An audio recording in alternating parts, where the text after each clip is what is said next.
Auditor-General Tsakani Maluleke will today brief the ad hoc committee on funds on the auditing of public funds that are used in the disaster that affected KwaZulu-Natal and the Eastern Cape, as well as the Northern Cape, in fact.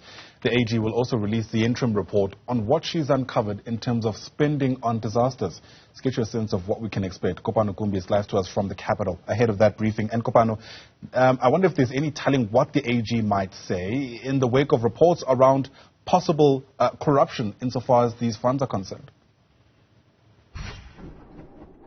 Yeah, and I mean, we've heard from the Minister of Public Works that they have identified a few concerning contracts in their own audit processes. We're also made to believe that the interim report that the Auditor-General released to that department equally flags a few challenges in the allocation of funding and the identifying of service providers to help with that disaster relief. We'll recall, Ayanda, that it's been 4 months since the floods affected both KZN and parts of the Eastern Cape, and those areas were declared disaster areas, and so government really sprung to action to try and assist and provide some kind of funding to fix the infrastructure that was damaged as a result of those floods.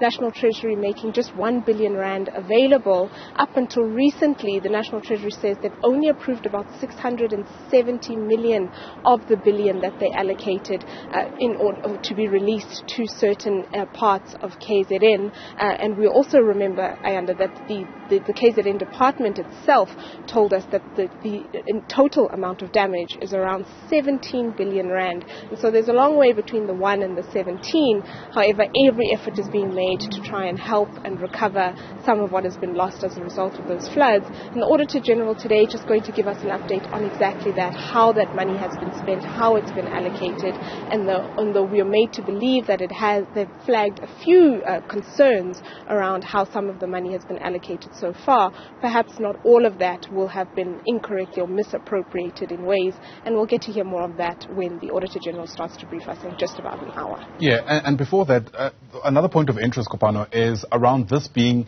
the outcome of feedback from what's been described as a live audit report. I mean, what do we know about what that entails, and I guess why is that important? Well, generally, these audits are done after the fact, and so the Auditor-General's office usually comes in once the funds have already been allocated and the budgets are then being submitted to them for review and audit, we should say. And so in this instance, the Auditor-General's office actually taking some initiative to say, no, before that money is even allocated or as it is being allocated to the various departments or service providers, we are going to monitor and track that that money is being spent correctly and that it is going to the required parties in order to assist. So it is quite a development from what the Auditor-General's office is usually able to do in the sense that it is as live or as real-time as possible, given it's just been 4 months since we saw that disaster, and funds are only now starting to be allocated to the various departments.